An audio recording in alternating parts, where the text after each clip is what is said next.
तर कॅन्सरची लक्षणं कोणती? सतत जर तोंड येत असेल, ते भरून येत नसेल, तर तुम्ही त्वरित इथे येऊन आमचा सल्ला घ्यावा. तसेच तोंडाच्या आतमध्ये, जिभेवर किंवा गालाच्या आतल्या बाजूस किंवा दाताच्या आसपास जर काही तुम्हाला संशयास्पद गोष्ट वाटत असेल किंवा जखम वाटत असेल की जी भरून येत नाहीये, खूप सारे गोळ्या औषधे घेऊन बघितली किंवा खूप प्रकारचे उपाय करून बघितले पण ते भरून येत नाहीये, तर या संदर्भात इथं येऊन नक्कीच आपण त्याचं निदान करू शकतो.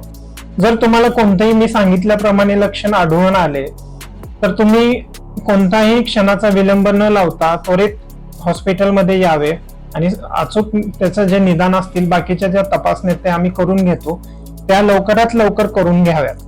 कॅन्सर, तोंडाचा कॅन्सर हा असा आजार आहे की जो 100% बरा होऊ शकतो, पण तुम्ही वेळेत हॉस्पिटलमध्ये आलं पाहिजे. जर वेळेत तुम्ही हॉस्पिटलमध्ये आलात, वेळेत निदान झालं तर पूर्णपणे म्हणजे 100% कॅन्सर हा बरा होऊ शकतो. आणि सर्वच प्रकारची लक्षणं हे कॅन्सर आहे असं नसतं, काही लक्षणं ते कॅन्सर सुद्धा नसतात. तर घाबरून न जाता आपण त्यानुसार ट्रीटमेंट केली पाहिजे.